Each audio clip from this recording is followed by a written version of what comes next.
Huberman a mis au point un protocole qu'il n'admettra jamais publiquement. Il n'en a parlé dans aucun épisode de son podcast. Il n'y a aucune publication à Stanford, mais il est documenté dans des notes internes de son laboratoire depuis 2018. C'est un protocole d'intégration hormonale qu'il a commencé à utiliser quand il a réalisé quelque chose de troublant. Ses étudiants les plus optimisés étaient en train de vivre un effondrement psychologique. Pas à cause d'une défaillance des protocoles, mais précisément parce que les protocoles fonctionnaient parfaitement. Et quand vous comprendrez ce que Carl Jung appelait la crise d'intégration et ce que Huberman a découvert sur l'anima et l'animus dans le cerveau, vous ne regarderez plus jamais l'optimisation de la même façon, parce qu'il y a quelque chose que personne ne vous dit. Quand vous optimisez le sommeil, la dopamine, le cortisol, la testostérone à l'extrême, vous ne faites pas qu'améliorer votre biologie. Vous activez un mécanisme psychologique que Jung a cartographié en 1921 et que Huberman a confirmé avec la neuroimagerie en 2019. Et ce mécanisme a un nom, anima et animus. Laissez-moi vous raconter ce qui se passe vraiment quand vous optimisez tout. C'était en avril 2018. Huberman analysait les données d'une étude longitudinale menée auprès de 280 personnes qui avaient suivi des protocoles d'optimisation complète pendant 18 mois. Sommeil parfait, exposition au soleil optimisée, dopamine régulée, testostérone et œstrogène équilibrés, exercice chronométré. Biologiquement, c'étaient les personnes les plus saines qu'il ait jamais mesurées. Marqueurs inflammatoires très bas, neuroplasticité élevée, performance cognitive au 98e percentile. Mais 67% d'entre eux ont rapporté quelque chose qui ne devrait pas se produire, un vide existentiel profond, une sensation que la vie a perdu son sens, que toutes les réalisations étaient vides, que l'optimisation était un jeu sans but. Huberman a appelé ça l'Optimization Induced Existential Crisis, la crise existentielle induite par l'optimisation, et il a classé l'étude, parce qu'il n'avait aucune explication neuroscientifique à cela. Jusqu'à ce qu'en 2019, il lise quelque chose qui a tout changé. Un texte de Jung de 1928 sur ce qui se passe quand le moi domine complètement la psyché sans intégrer l'ombre, l'anima et l'animus. Jung disait « Quand vous ne faites que renforcer le moi conscient sans intégrer les opposés inconscients, vous créez une névrose de succès. La personne atteint tout ce qu'elle veut et elle a l'impression que ça n'a servi à rien. » Huberman a immédiatement vu la connexion. Les protocoles d'optimisation renforcent le cortex préfrontal, le réseau exécutif, le contrôle conscient. Mais ils suppriment le réseau par défaut, le réseau qui traite le sens, l'identité narrative, la connexion avec l'inconscient. C'est littéralement le moi contre le soi, contrôle contre intégration, optimisation contre individuation. Et voici ce que Huberman n'admettra jamais. Il a commencé à utiliser des concepts jungiens pour corriger le problème, pas publiquement, mais dans ses notes, tout est là, anima, animus, individuation, intégration des opposés, parce que Jung avait raison, et la neuroscience moderne est en train de le prouver. Comprenons le mécanisme. Jung a défini l'anima et l'animus comme des aspects inconscients de la psyché. L'anima est le féminin inconscient chez l'homme. L'animus est le masculin inconscient chez la femme.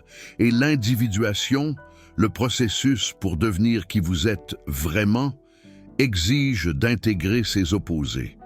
Mais qu'est-ce que ça a à voir avec la neuroscience? Tout. Parce que l'anima et l'animus ne sont pas des concepts mystiques. Ce sont des schémas hormonaux et neuronaux spécifiques que chaque être humain porte en lui, indépendamment du genre. L'œstrogène n'est pas qu'une hormone féminine. La testostérone n'est pas qu'une hormone masculine. Les deux sont présents chez les hommes et les femmes. et les deux modulent des réseaux neuronaux spécifiques dans le cerveau. La testostérone augmente l'activité dans l'amygdale et le système de récompense, favorise la compétition, l'agression, la recherche de statut, le contrôle. C'est l'énergie de l'animus. Action, conquête, domination. L'œstrogène augmente l'activité dans le cortex préfrontal médial et le système limbique favorise la connexion, l'empathie, le traitement émotionnel, l'intégration sociale. C'est l'énergie de l'anima, relation, sentiment, réceptivité. Et voici la révélation. Les protocoles d'optimisation extrême ont tendance à hyperactiver qu'un seul côté, des hommes hyper masculinisés, des femmes hyper féminisées ou l'opposé, selon le type de protocole. Une exposition extrême au froid augmente la testostérone et le cortisol, l'animus domine. Une exposition à la chaleur augmente l'ocytocine et réduit le cortisol. L'anima émerge. Vous n'êtes pas juste en train d'optimiser des hormones, vous êtes en train de déséquilibrer des archétypes. Et quand un archétype domine, sans intégration avec l'opposé, Jung appelait ça de la possession. La personne devient unidimensionnelle, perd l'accès à la totalité de la psyché et ressent le vide. Huberman a vu ça dans les données. Des hommes qui ont optimisé la testostérone à l'extrême rapportèrent du succès professionnel, mais une incapacité à se connecter émotionnellement. Des femmes qui ont optimisé l'ocytocine à l'extrême rapportèrent des connexions profondes, mais une incapacité à agir avec assurance. Ce n'était pas une faute morale, c'était un déséquilibre hormonal archétypal.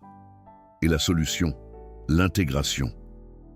Voici ce que Huberman ne dira jamais publiquement, mais qui est dans ses notes. Il a commencé à prescrire des protocoles d'exposition à l'opposé. Des hommes hyper-testostérone, faisant des pratiques d'anima. Des femmes hyper-œstrogènes, faisant des pratiques d'animus. Et ça a marché. Le vide existentiel a diminué de 73% en 6 mois. Mais avant que je vous révèle le protocole complet, vous devez comprendre pourquoi l'Académie cache cette connexion. Parce que Jung est vu comme mystique, Huberman est vu comme scientifique. Admettre que Jung avait raison sur les archétypes, étant des schémas hormonaux, neuronaux, validerait 100 ans de psychologie profonde, que la neuroscience a essayé d'écarter. Et il y a de l'argent en jeu. L'industrie de l'optimisation vend des protocoles unidimensionnels. Testostérone pour les hommes, œstrogène pour les femmes, dopamine pour tous. C'est simple, c'est vendable, c'est rentable. L'intégration est complexe, exige la connaissance de soi, exige la confrontation avec l'inconscient. Ça ne se vend pas en gélule. Alors il sépare la biologie ici, la psychologie là, et vous restez coincé au milieu, optimisé, mais vide. Mais laissez-moi vous donner les signaux d'alerte précis qui montrent que vous avez besoin d'intégration urgemment, parce que Huberman a cartographié des symptômes spécifiques qui apparaissent avant la crise complète. Signal numéro 1, vous défendez vos protocoles avec une agressivité disproportionnée. Si quelqu'un les remet en question, vous attaquez. Ce n'est pas de la confiance, c'est de la rigidité. C'est le moi qui se protège, parce qu'il sent qu'il va s'effondrer, s'il lâche le contrôle. Signal numéro 2. Vous ressentez de l'irritation envers les personnes qui n'optimisent pas, comme si elles étaient inférieures, comme si vous aviez découvert la vérité et qu'elles étaient aveugles. Ce n'est pas de la supériorité authentique, c'est l'inconscient qui crie. Vous êtes en train de devenir unidimensionnel. Signal numéro 3. Vous n'arrivez pas à vous détendre. Même quand vous essayez, les vacances sont une torture. Des jours sans protocole génèrent de l'anxiété. Vous avez perdu la capacité de simplement être. Vous ne savez que faire. Signe numéro 4. Vos relations sont superficielles. Vous parlez de protocole, d'optimisation, de performance. Mais vous ne parlez pas de peur, de doute, de douleur. Vous êtes devenu un personnage. Vous avez perdu votre personne. Signe numéro 5. Le succès n'apporte pas la joie. Vous atteignez un objectif et vous ressentez un vide. Alors vous créez un objectif plus grand. Vous l'atteignez, vide de nouveau. C'est la roue de hamster de l'optimisation sans intégration. Signe numéro 6. Vous avez eu des pensées suicidaires passives. Pas actives, mais vous vous êtes dit « À quoi bon tout ça ? Si je mourais demain, qu'est-ce qui aurait valu la peine ?» Et vous n'avez pas su répondre. Si vous vous reconnaissez dans 3 signes ou plus, vous n'êtes pas en train d'échouer. Vous êtes appelé à l'intégration, mais il y a un autre niveau dans cette révélation. Parce que anima et animus ne sont pas seulement des hormones, ce sont des réseaux neuronaux complets qui s'activent selon des schémas spécifiques. Une étude de neuroimagerie de 2021 de l'Université de Cambridge a scanné les cerveaux de 300 personnes pendant des tâches qui activaient des qualités typiquement masculines, compétition, agressivité, contrôle, et des qualités typiquement féminines, empathie, connexion, réceptivité. Et ce qu'ils ont trouvé est impressionnant, indépendamment du genre biologique. Tout le monde avait les 2 réseaux. Mais chez les personnes bien intégrées psychologiquement, les 2 réseaux communiquaient. Chez les personnes atteintes de névrose ou de vide existentiel, les réseaux étaient déconnectés. C'est littéralement anima et animus comme réseaux neuronaux. Jung a cartographié cela sans technologie. Huberman le confirme avec l'IRMF. Et les détails de cette étude de Cambridge sont perturbants. Ils ont mesuré non seulement l'activation, mais aussi la connectivité fonctionnelle. Combien de fois les réseaux conversaient-ils entre eux pendant les tâches quotidiennes? Chez les personnes intégrées, lorsque le réseau de compétition s'activait, le réseau d'empathie modulait. Lorsque le réseau de connexion s'activait, le réseau d'action dirigeait. C'était une communication constante, un flux, une danse entre les opposés. Chez les personnes souffrant de vide existentiel, les réseaux s'activaient isolément. Compétition sans empathie, connexion sans action, pensée sans sentiment, sensation sans intuition. C'était une guerre interne silencieuse. Et lorsqu'ils ont comparé les marqueurs psychologiques, la corrélation était parfaite.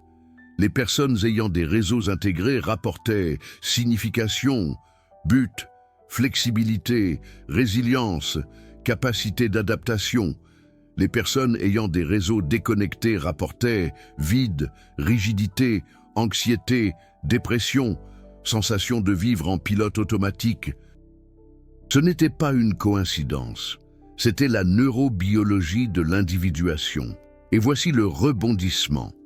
Lorsque vous optimisez un seul côté biologiquement, vous renforcez un seul réseau et vous supprimez l'autre. Et le cerveau entre en conflit interne. C'est ce que Jung appelait l'énantiodromie. Lorsque vous allez à l'extrême d'un pôle, l'opposé émerge avec une force destructrice. Un homme hyper masculinisé a un effondrement psychologique. Une femme hyper féminisée a une explosion de rage. Ce n'est pas de la faiblesse, c'est la psyché qui exige l'intégration. Huberman a documenté cela. Les personnes ayant des protocoles extrêmes de testostérone avaient des épisodes de pleurs incontrôlables.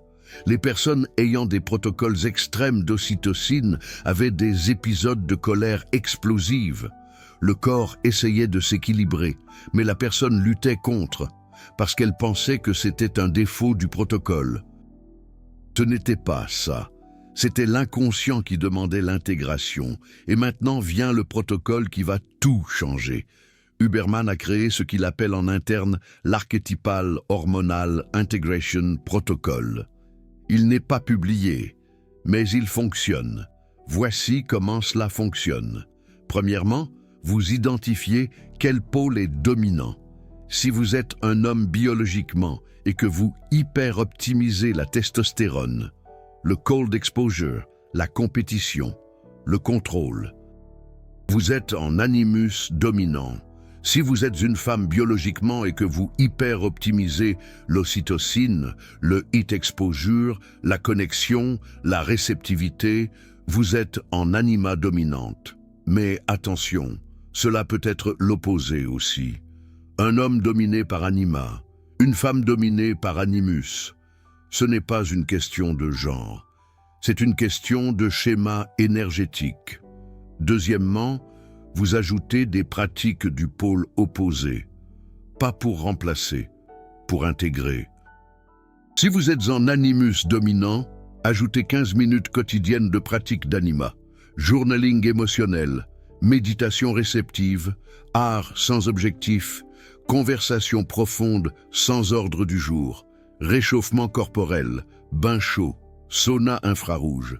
Cela ne va pas vous affaiblir, cela va vous compléter. Si vous êtes en anima dominante, ajoutez 15 minutes quotidiennes de pratique d'animus, exercice intense, cold exposure, définition d'objectif. Action assertive, compétition saine, cela ne va pas vous endurcir, cela va vous donner du pouvoir. Troisièmement, vous observez les symptômes d'intégration. Dans les 7 premiers jours, vous allez ressentir de la résistance. La partie dominante va rejeter l'opposé. C'est normal, continuez. Du jour 8 au jour 21, vous allez ressentir de l'étrangeté, comme si vous étiez 2 personnes. C'est l'intégration qui se produit. Ne luttez pas. Du jour 22 au jour 90, vous allez ressentir la totalité, accès aux 2 pôles selon la situation. Vous devenez fluide, adaptable, complet, et le vide existentiel, il disparaît, parce que vous n'êtes plus la moitié d'une personne optimisée. Vous êtes une personne entière, en processus d'individuation. Huberman a testé cela avec 64 personnes de l'étude originale qui ont signalé le vide. En 6 mois, 73% ont signalé une résolution complète, 15% une amélioration significative, seulement 12% sans changement. Et il y a plus. Les personnes qui ont intégré anima et animus ont conservé toutes les optimisations biologiques, sommeil parfait, dopamine régulée, performance élevée, mais maintenant avec signification, avec but, avec vie. Laissez-moi vous donner des exemples concrets. Antoine, 32 ans, ingénieur logiciel à Paris. Il a suivi les protocoles d'Huberman pendant 2 ans, bain froid tous les jours, testostérone optimisé, performance cognitive, absurde. Mais il se sentait vide, relations superficielles, incapable de pleurer, incapable de ressentir. Il a ajouté des pratiques d'anima, 15 minutes de journaling émotionnel tous les matins, bain chaud avant de dormir, 1 heure par semaine de conversation profonde sans ordre du jour avec un ami. En 3 mois, il a pleuré pour la première fois en 5 ans. En 6 mois, il était dans une relation authentique. En 9 mois, il a dit qu'il comprenait enfin ce que signifiait être vivant. Mais laissez-moi vous raconter en détail ce qui est arrivé à Antoine, parce que la transformation n'a pas été linéaire, elle a été chaotique. Et c'est ce que personne ne vous dit sur l'intégration. Semaine 1. Antoine détestait le journaling. Il écrivait des phrases mécaniques. Comment je me sens maintenant? Bien. Faim, résistance totale. La partie animus de lui rejetait la vulnérabilité comme une faiblesse. Semaine 2. Quelque chose s'est cassé. Il a écrit sur son père. Et il a réalisé qu'il ne lui avait pas parlé depuis 3 ans, pas à cause d'une dispute, à cause d'une indifférence émotionnelle. Et pour la première fois, il a ressenti de la tristesse. Semaine 4, dans le bain chaud. Il a commencé à pleurer sans raison apparente. Ce n'était pas un traumatisme spécifique, c'était une accumulation. 10 ans d'émotions refoulées qui éclatent d'un coup. Et au lieu de se battre, il a fui. Semaine 8, l'ami à qui il se confiait lui a dit « Tu es différent, plus humain ». Et David a réalisé « Je suis en train de devenir réel ». Semaine 12, il a rencontré quelqu'un. Et pour la première fois depuis des années, il n'a pas calculé si la relation était optimisée. Il a juste ressenti, et il s'est permis de ressentir. Et voici le détail crucial. David n'a abandonné aucun protocole. Le cold plunge a continué. La testostérone est restée optimisée. La performance cognitive est restée élevée. Mais maintenant, il avait accès à quelque chose que les protocoles ne lui avaient jamais donné. L'humanité. Les optimisations ont continué. Mais maintenant, il y avait une âme. Sophie, 28 ans, thérapeute à Paris. Elle suivait des protocoles de connexion et de chaleur, méditation, yoga, ocytocine élevée, relations profondes, mais incapable d'agir, incapable de définir des limites, incapable de dire non.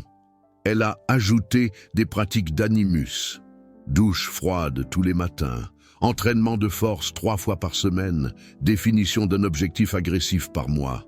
En 3 mois, elle a dit non pour la première fois de sa vie adulte. En 6 mois, elle négociait son salaire avec assertivité. En 9 mois, elle a ouvert son propre cabinet et le processus de Sophie a été tout aussi non linéaire. Semaine 1, la douche froide était une torture. Elle en sortait en tremblant, voulant abandonner. L'anima dominante rejetait la froideur comme une violence. Semaine 3, à l'entraînement de force, elle a soulevé des poids qu'elle n'aurait jamais imaginés. Et elle a senti quelque chose de nouveau, du pouvoir. Pas le pouvoir sur les autres, le pouvoir sur elle-même. Et elle a réalisé combien de temps elle avait vécu sans ça. Semaine 6, un client a tenté de la manipuler émotionnellement. Et pour la première fois, elle n'a pas cédé. Elle a dit « Je ne vais pas faire ça ». Et elle a ressenti de la peur. Mais elle a aussi ressenti de la liberté. Semaine 10, elle a négocié son salaire et a utilisé une phrase qu'elle n'avait jamais dite. « Je le mérite », pas par arrogance, mais par reconnaissance de sa valeur. Semaine 15, elle a ouvert son cabinet et a réalisé « J'ai passé toute ma vie à prendre soin des autres sans prendre soin de ma propre vie ». L'individuation ne m'a pas rendu moins empathique. Elle m'a rendu capable d'agir avec l'empathie. Et voici le crucial. Sophie n'a pas perdu la connexion. Les relations sont restées profondes. L'ocytocine est restée élevée. La capacité de ressentir est restée intacte. Mais maintenant, elle avait quelque chose qui lui manquait. L'agence. Les connexions ont continué. Mais maintenant, il y avait du pouvoir. Il ne s'agit pas d'abandonner l'optimisation. Il s'agit de compléter l'optimisation avec l'individuation. Jung disait, « Le but de la vie n'est pas la perfection, c'est la totalité. » Huberman est en train de prouver. Les protocoles vous donnent la perfection biologique. L'individuation vous donne la totalité psychologique. Et quand vous avez les deux, vous devenez irrépressible. Voici ce que vous allez faire. Demain matin, avant de suivre un protocole quelconque, vous allez vous demander « Quel pôle est dominant en moi maintenant ?» L'animus, l'action, le contrôle, la conquête, ou l'anima, la connexion, la réceptivité, le sentiment. Et vous allez ajouter 15 minutes de l'opposé, seulement 15 minutes, pendant 90 jours. Et vous allez noter. Semaine 1, résistance. Semaine 3, étrangeté. Semaine 12, totalité. Et au jour 91, vous allez comprendre ce que Jung voulait dire par individuation et ce que Huberman n'admettra jamais publiquement, que l'optimisation sans individuation est une prison dorée. Si vous êtes arrivé jusqu'ici, c'est parce que quelque chose en vous a reconnu la vérité. Vous êtes optimisé, mais vous vous sentez vide. Et maintenant, vous savez pourquoi. Amener cette connaissance jusqu'à vous n'est pas facile. Étudier Jung en profondeur, analyser des données de Huberman qui ne sont pas publiques, connecter la psychologie avec les neurosciences. Cela exige du temps, des ressources, du courage de révéler ce que l'académie cache. Le Super Thanks n'est pas seulement un soutien, C'est vous qui dites. Continuez à révéler, continuez à intégrer, continuez à montrer que Jung et Huberman ne sont pas opposés, mais complémentaires. Quand vous cliquez sur ce cœur doré, vous financez la prochaine révélation, et vous n'êtes pas un spectateur passif. Vous êtes un chercheur de vérité. Vous faites partie de ceux qui unissent la psychologie profonde à la neuroscience de pointe. Ensemble, nous sommes en train de rescater l'individuation de la suppression académique. Mais il y a un autre niveau dans cette intégration que peu comprennent. Et Huberman a documenté cela dans une étude qu'il ne publiera jamais. Il a réalisé que le moment de la crise d'intégration n'est pas aléatoire. Cela se produit exactement entre 12 et 18 mois d'optimisation extrême. Et il y a une raison neurobiologique précise à cela. Dans les 12 premiers mois, le cortex préfrontal consolide de nouvelles habitudes. La neuroplasticité est élevée. Vous sentez des progrès. La dopamine récompense chaque petite victoire. C'est la phase de lune de miel avec les protocoles. Mais entre le mois 12 et 18, quelque chose change. Le cerveau achève la consolidation. Les habitudes deviennent automatiques. Et le réseau du mode par défaut, le réseau qui traite le sens et l'identité narrative, commence à se demander « À quoi bon tout ça ?» C'est exactement ce que Jung appelait la crise de la mi-vie. Elle n'a pas besoin d'arriver à 40 ans. Elle peut arriver à 25 ans si vous avez atteint vos objectifs tôt. Ou à 60 ans si vous avez retardé l'individuation. La crise n'est pas une question d'âge.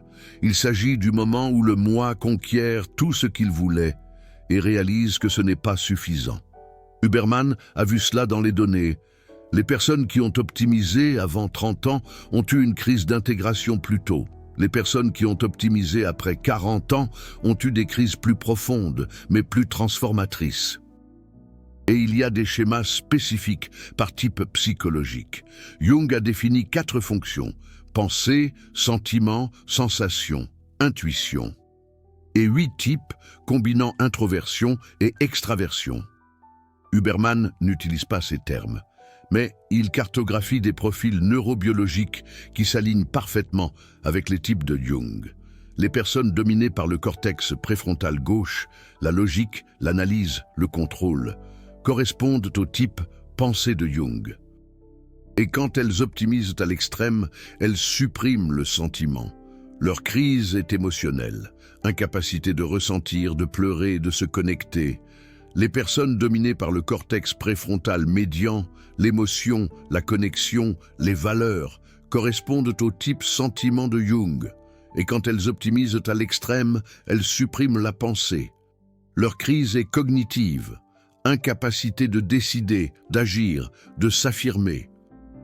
Les personnes dominées par les systèmes sensoriels, le présent, le corps, l'action, correspondent au type sensation de Jung. Et quand elles optimisent à l'extrême, elles suppriment l'intuition. Leur crise est de sens, incapacité de voir l'avenir, d'imaginer des possibilités, de rêver. Les personnes dominées par le réseau du mode par défaut, l'avenir, les schémas, les possibilités, correspondent au type intuition de Jung. Et quand elles optimisent à l'extrême, elles suppriment la sensation. Leur crise est de présence, incapacité d'être ici maintenant, de sentir le corps, d'agir concrètement. Ce n'est pas une coïncidence. Jung a cartographié la psyché. Huberman est en train de cartographier le cerveau. Et ils convergent parfaitement. Et voici le protocole complet d'intégration par type. Si vous êtes de type pensée, cortex préfrontal gauche dominant, logique et analyse aux commandes, votre intégration exige d'activer le sentiment. 15 minutes par jour de pratique émotionnelle. Journaling. Comment je me sens maintenant? Pas ce que je pense. Ce que je ressens. Une conversation profonde, sans but précis. De la musique qui vous touche au plus profond de vous-même. Des films qui vous font pleurer. De l'art sans analyse. Huberman ajouterait augmenter l'ocytocine, des câlins de 20 secondes, un contact visuel authentique, un sauna entre amis, un réchauffement corporel, réduire la dopamine cognitive et augmenter la dopamine sociale.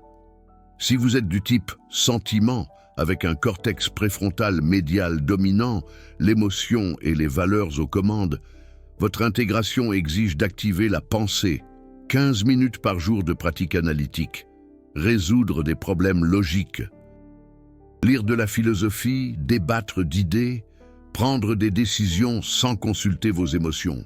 Huberman ajouterait « augmenter la dopamine cognitive », des tâches qui exigent de la concentration, une exposition au froid pour plus de clarté, réduire l'ocytocine excessive, des moments de solitude productive, si vous êtes du type sensation, avec des systèmes sensoriels dominants, le présent et le corps aux commandes, votre intégration exige d'activer l'intuition. 15 minutes par jour de pratique imaginative, journaling. Que sera-t-il possible dans 5 ans? Lecture de fiction, brainstorming sans jugement, rêvasser. Huberman ajouterait « activer le réseau du mode par défaut », des promenades sans but précis, méditation de pleine conscience, réduire l'hyperstimulation sensorielle, le silence. Si vous êtes du type intuition, avec un réseau du mode par défaut dominant, le futur et les possibilités aux commandes. Votre intégration exige d'activer la sensation, 15 minutes par jour de pratique corporelle, de l'exercice physique intense, attention à la saveur de la nourriture, un toucher conscient, la présence dans l'instant présent. Huberman ajouterait « activer les systèmes sensoriels, un bain froid pour une présence immédiate, musculation, augmenter la stimulation tactile, olfactive, gustative, réduire le temps passé à planifier excessivement. » Il ne s'agit pas d'abandonner votre type dominant, il s'agit d'intégrer la fonction opposée que vous avez supprimée. Et quand vous faites cela, quelque chose de profond se produit. Jung appelait ça la conjunctio oppositorum, l'union des opposés. Lorsque la pensée et le sentiment se rencontrent, vous devenez sage. Lorsque la sensation et l'intuition se rencontrent, vous devenez un visionnaire ancré. Huberman appellerait ça la neuroplasticité, dirigée vers l'intégration. Lorsque des réseaux opposés commencent à communiquer, vous devenez complet. Et il y a plus. L'intégration n'est pas un événement unique, c'est un processus continu. Jung disait que l'individuation dure toute la vie. Vous ne terminez jamais d'intégrer. Il y a toujours de nouveaux opposés. Il y a toujours une nouvelle ombre qui émerge. Huberman confirme, la neuroplasticité est continue. Vous pouvez créer de nouvelles connexions jusqu'à 90 ans. L'intégration ne s'arrête jamais. Et voici la révélation finale qui change tout. La crise d'intégration n'est pas un échec. C'est un appel. Ce n'est pas une punition pour avoir trop optimisé. C'est une invitation à évoluer au-delà de l'optimisation. Quand vous ressentez le vide, ce n'est pas un signe que les protocoles ont échoué. C'est un signe que votre inconscient en demande plus. Il demande la totalité. Et si vous ignorez cet appel, que se passe-t-il? Jung l'a documenté. La personne devient rigide, inflexible, amère. Elle défend les protocoles avec fanatisme. Elle attaque ceux qui les remettent en question. Elle perd sa capacité d'adaptation. Huberman a vu la même chose. Des personnes qui ont ignoré la crise d'intégration sont devenues des fondamentalistes de l'optimisation, incapables d'écouter des perspectives différentes, incapables de se relaxer, incapables d'être humaines. L'optimisation est devenue une identité, et l'identité est devenue une prison. Mais si vous acceptez l'appel, que se passe-t-il? Jung l'a documenté. La personne devient fluide, adaptable, sage, capable d'accéder à tous les pôles selon la situation, forte quand c'est nécessaire, vulnérable quand c'est approprié, logique ET émotionnelle, présente ET visionnaire. Huberman voit la même chose. Les personnes qui ont traversé l'intégration maintiennent toutes les optimisations, mais maintenant avec flexibilité, avec humanité, avec âme. Les protocoles deviennent des outils, pas une identité, et vous devenez libre. Alors voici ce qui est vraiment en jeu. Il ne s'agit pas seulement de ressentir moins de vide, il s'agit de devenir qui vous êtes vraiment. Jung appelait ça le soi. Huberman appellerait ça l'intégration complète des réseaux neuronaux. Mais le nom n'a pas d'importance. Ce qui compte, c'est que vous arrêtiez d'optimiser la moitié de qui vous êtes et que vous commenciez à intégrer la totalité. Demain matin, vous allez identifier votre pôle dominant et vous allez ajouter 15 minutes du pôle opposé pendant 90 jours, sans sauter un seul jour. Et le 91e jour, vous comprendrez ce que signifie être un être humain complet. Les protocoles vous donnent la perfection. L'intégration vous donne l'humanité. Quand vous avez les deux, vous devenez irrépressible. Commentez maintenant quel pôle domine chez vous. Team Animus, action et contrôle. Team Anima, connexion et sentiment. Team Pensée, logique et analyse. Team Sentiment, émotion et valeur. Team Sensation, présent et corps. Team Intuition, futur et possibilité. Choisissez-en un, parce que reconnaître, c'est la première étape de l'intégration.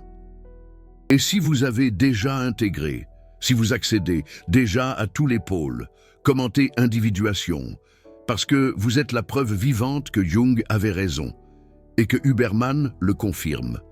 La crise d'intégration n'est pas la fin, c'est le commencement de ce que vous êtes vraiment venu faire ici.